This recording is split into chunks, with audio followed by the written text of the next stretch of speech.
ఇంకొక భక్తుడి పేరు చెప్తాను అతను ఎవరో తెలుసా? చల్లమాదేవి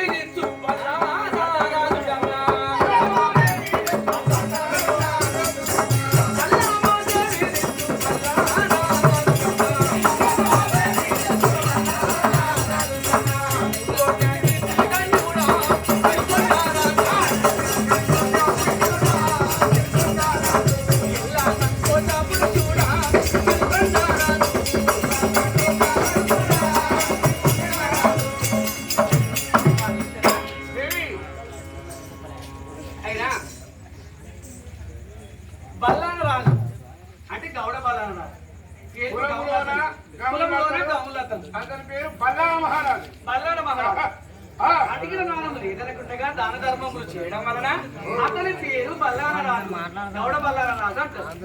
అతనికి ఇద్దరు భార్య, చల్లమామ మల్లమామ, ఇద్దరు భార్య.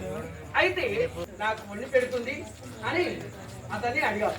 అడిగితే ఓహో ఇద్దరిదేనా, నా ఊళ్ళో ఎంతమంది ఉన్నారు పెళ్లిగానటువంటి ఇంకా యుక్త వయసు కలిగినటువంటి అమ్మాయిలు ఎందరో ఉన్నారు. ఎవరు ఒక అమ్మాయిని తీసుకొచ్చి పెళ్లి చేస్తారని అతడు నీకు మాట ఇచ్చాడు.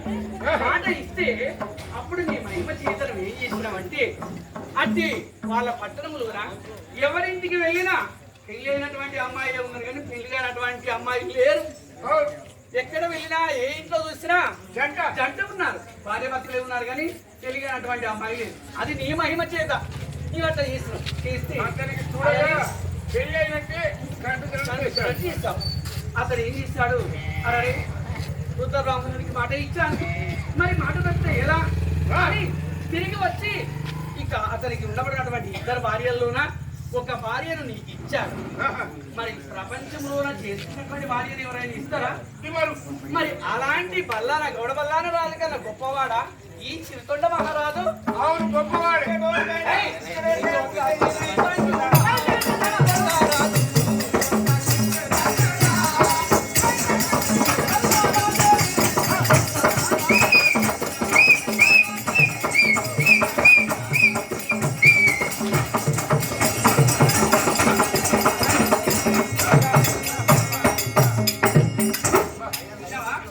మరి అంతకన్నా గొప్పవాడు కాదు. అయితే చెప్పు, ఇగో ఇప్పుడు చప్పట్లేదు భక్తులే గొప్పవాడు. ఇయ్యకపోతే రేపు వాళ్ళ పింఛను బంధు పెట్టిస్తాం. మరి అవునయ్యా నా భక్తులే గొప్పవాళ్ళు.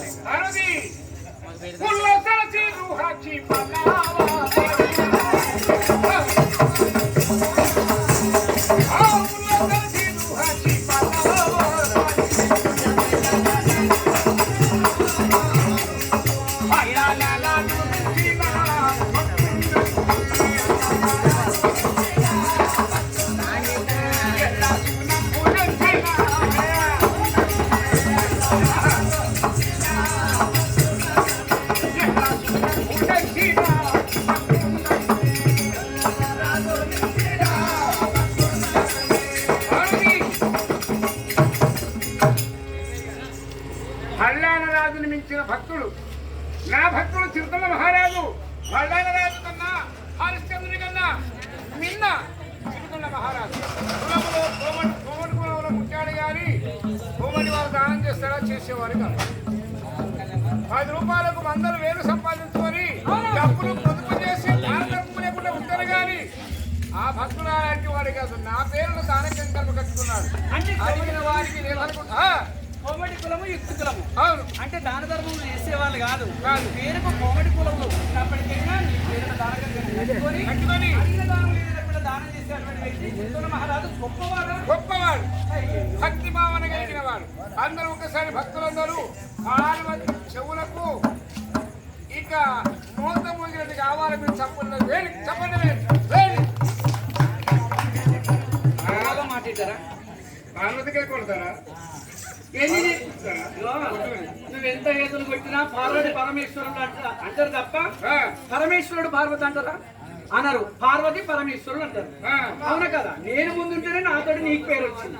ఎవరికి? నీకు. మరి నేను లేకుంటే? నువ్వు లేకుంటే కాదు. మరి ఆ పేరు అందుకని పార్వతి పరమేశ్వరుడు అంటారు. ఆడవాళ్ళు ఒకటి. అవునా కదా? అందుకని ఆడవాళ్ళకి ఫ్రీ బస్సులు పెట్టినా. అందుకని సరే గౌడ బల్లాన చక్రవర్తి గొప్పవాడు చూపెట్టకపోవడేనా చూపెట్టే అంటే బల్లాన రాజును మించినటువంటి వాడు గొప్పవాడు ఈ చిత్తోడ మహారాజు. మరి ఇంకొక భక్తుని మీరు చెప్పనా చెప్పనా ఓ తిక్కల శంకరయ్య చెప్పనా ఏంటనగా భార్య జన్మం పూరిసి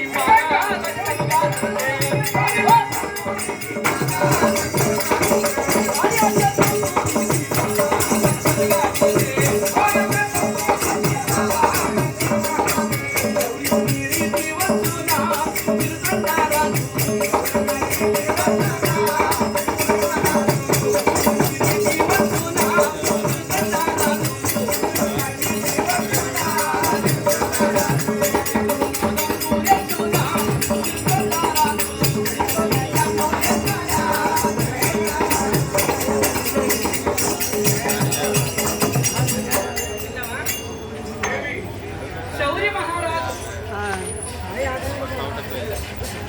మంచి రోడ్ మీద వస్తున్నాం బాబాయ్ పక్కన బాబు రోడ్ మీద వస్తారు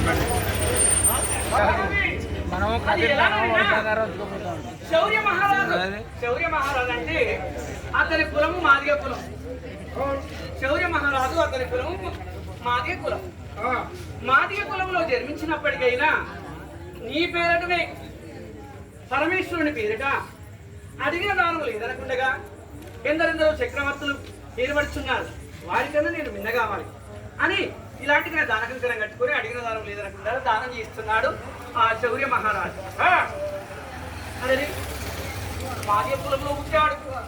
ఎందరెందరో చక్రవర్తులు గొప్పవాళ్ళు రాజులందరూ ఉన్నారు. అందరూ ఉండినా ఈ మాదిగతనేంటి నా పేరిట దానకంకరం కట్టుకున్నాడు, అడిగిన దానం లేదనకుండా ఇస్తానని మాట ఇచ్చి ఇక ఎంతగానో దాన ధర్మం చేస్తున్నాడు. ఇతన్ని పరీక్షించాలి, ఇతని విధానం ఏంటో తెలుసుకోవాలని అప్పుడు నువ్వు ఒక్కడి వెళ్ళలే, మనిద్దరం ఎలా పోయినాము? వృద్ధ దంపతులం ముసలి వాళ్ళమై వృద్ధ బ్రాహ్మణులమై అతని వద్దకు వెళ్ళినప్పుడు అప్పుడు ఏ ఋతువో తెలుసా? ఏ ఋతువది? చైత్రమాసం ఎండలు అని ఎండలు కొట్టుతున్నాయి. చైత్రమాసం ఎండల్లో అనేకంగా కాళ్ళు గారుచుండగా పాదములకు బొగ్గలు వస్తుండగా అతని వద్దకు ఏంటయ్యా వృద్ధ దంపతులు రాండి అని మనం ఆహ్వానించి తీసుకుని వెళ్ళి ఆస్థానం కూర్చుండబెట్టి, బ్రాహ్మణ ఇద్దరు ఇంత ఎండలో చైత్రమాసం ఎండలో ఇద్దరు దంపతులు వచ్చారు, మీకేం కావాలి ఆయన? కుమారులు లేరా ఏంటి అని మనల్ని అడిగాడు. అడిగినప్పుడు మా కుమారులు లేరు, మమ్మల్ని ఆదరించేవారు లేరు అయ్యా, మాకు కావాల్సింది ఏంటంటే మాకు సంపద సౌభాగ్యంతో ఏం పని లేదు, రేపు మాకు సత్యవాళ్ళం ముసలి వాళ్ళం అయిపోయినాము, మాకేది అవసరం లేదు, కాస్త చెప్పుల జోడు వేసి ఇవ్వమని నువ్వు అడిగావు. అడిగితే ఓహో ఇంతదేనా, నేను అడిగిన దానం లేదా కూడా దానం చేస్తున్నాను, ఓ సొమ్మడిగిన వాడివి కాదు, సొమ్మని అడిగలే తనకరిక వస్తువాహనములు వస్త్రము వైడూర్యము గోమేదకములు పుష్పరాగములు సంపద సౌభాగ్యం ఏది అడగలేదు, కావలసింది నా ఇంటికి వచ్చాను. ఓ ఉన్నది నా ఉంటే అదే చెప్పులు చేసి జీవించేవాడిని, ఈ చెప్పుల చోటే కదా చేసి ఇస్తానని అప్పుడు మాట ఇచ్చాడు శౌర్య మహారాజు. ఇచ్చి ఒప్పుకునేసరికి అప్పుడు ఏం